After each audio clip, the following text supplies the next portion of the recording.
They be wrecking. Who you got? Man, I don't want to hear no BS. I hope you ain't basing it on your feelings. For real. Last week we seen 2 virtuoso performances by Naoya the Monster Inoue and Terrence Bud Crawford. Who you got? Some people say that Inoue don't even deserve to be in the top 3 pound for pound. Well, I didn't even have Inoue in my top 10 until last Tuesday because I didn't see anyone he actually really fought. I mean, Emmanuel Rodriguez, but for the most part, Jason Maloney, no. So I didn't have him in my top 10 pound for pound until last Tuesday when I seen him put on that performance. But anyway, who you got, man? I'm just trying to know, and I'm going to just lay out what I see and why I see it the way I see it.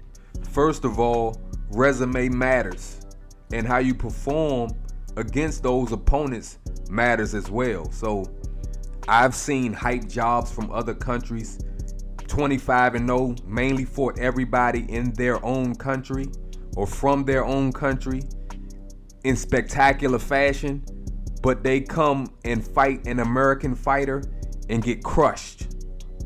So that matters. I mean, Inoue had some notable fights. He fought Adrian Hernandez. At the time, Hernandez was the WBC flyweight champion of the world. 29 wins, 2 losses with 1 draw. Inoue beat him in 6 rounds. Omar Narvaez, WBO bantamweight champion.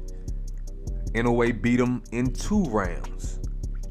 Then he fought Jamie McDonald, WBA regular bantamweight champion, who was also 29 wins, 2 losses, 1 draw. He beat him in the 1st round. Inoue beat Emmanuel Rodriguez, who was the IBF bantamweight champion, who was 19-0. Inoue beat him in the 2nd round. He unified his belts at bantamweight. Then he later fought Jason Maloney, who was a former IBF bantamweight champion at the time, 21-1. He knocked him out in the 7th round. He fought Nonito Donaire. He fought him twice. He fought him for the bantamweight WBA championship. At the time, Nonito Donaire was 40 wins, 5 losses. And then he eventually fought Nonito Donaire again. And at the time, Nonito was the WBC bantamweight champion. At that time, he was 42-6. And the first fight went the distance. But the second fight, Inoue knocked out Nonito Donaire in the 2nd round. And then he fought Paul Butler, who was the WBO bantamweight champion. At the time, Butler was 34-2. Inoue knocked him out in the 11th round and became undisputed bantamweight champion. But his crowning achievement was last Tuesday when he fought Stephen Fulton. And at that time, Stephen Fulton was the WBC and WBO unified super bantamweight champion, who was considered number 1 in his division at 21-0, and he made it look easy.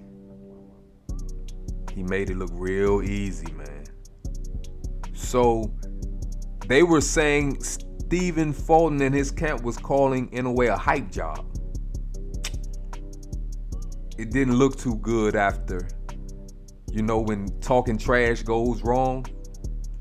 Yeah, that was what it was, man.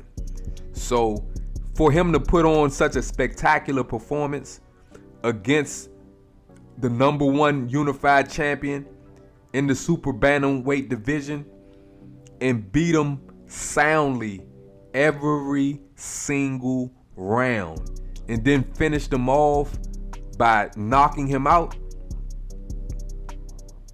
you can make an argument that he is a pound for pound top fighter. But Bud Crawford, he's been doing it for a while. His resume shows and proves who he is. Turns Bud Crawford definitely put on a virtuoso performance this past weekend. I mean, we can go back to his lightweight time. He fought Ricky Burns for the WBO lightweight championship. At the time, Burns was 36-2-1. He beat him. Then he fought Victor Postol, who was the WBC junior welterweight champ. At the time, Victor was 28-0. Bud beat him. He fought Julius Indongo, who was the unified WBA and IBF junior welterweight champion. He was 22-0 at the time. Beat him in the third round. Whooped him. Became undisputed in the junior welterweight division. Then he moved up in weight and fought Jeff Horn, who had just defeated Manny Pacquiao in a 12-round bout, even though I don't think Jeff Horn won that fight. I think they robbed Pacquiao. But he was the WBO welterweight champion. He went the distance with a killer like Pacquiao. The man was a strong guy. He was 18-0-1 at the time. Bud knocked him out in the 9th round. He fought Jose Benavidez, who at the time was 27-0. I know some people want to say that Jose Benavidez only had one leg because he got shot in the leg, but he did have 2 knockouts after that accident. So he came into the fight post-accident or being shot in the leg with 2 knockouts in his last 2 fights post-leg operation. Bud knocked him out in the 12th round. Oh, man. If you don't think some people may say, why you even mention Jose Benavidez? Man, look here. The man was in Creed 3. You know he bad if he was in Creed 3, right? Yeah, but anyway. Then he went on to fight Amir Khan. I'm just mentioning him as an honorable mention. He was a big name at one time, but when Bud fought him, he was washed up, no question. But he beat him in the 6th round. He knocked him out in the 6th round. Then Bud fought Kavaliauskas, ended up knocking him out in the 9th round. At the time, Kavaliauskas was 21-0-1, reputable fighter. Then Bud Crawford fought Kell Brook, who was 36-2 at the time, former IBF champion. The only 2 losses he had on his record was 2 top G's or top triple G, and at the time Earl Spence Jr. Bud knocked Kell Brook out in the 4th round. He later fought Sean Porter, who is a future Hall of Famer, I believe. At the time he fought Bud was 31-3-1, former WBC champion who never been stopped. Bud stopped him. And finally, Bud fought a pound-for-pound fighter who were on most people's list, top 3, some people's list number 1 pound-for-pound fighters in the world, unified welterweight champion, WBC, WBA, IBF, unified welterweight champion of the world, Earl the Truth Spence Jr., 28-0 with 22 knockouts.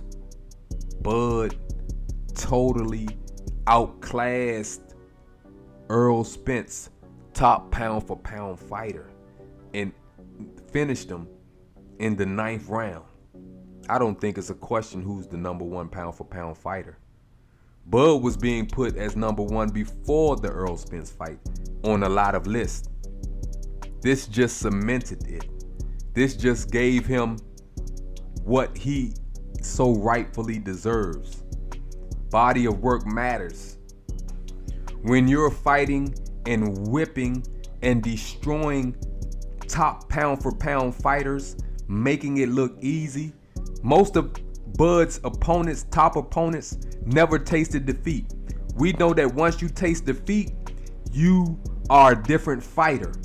But Bud was giving a lot of top fighters their first defeat and making it look easy. That's what it is, folks. Who you got? I don't want to hear no BS. Don't be in your feelings either. Talk to you next time.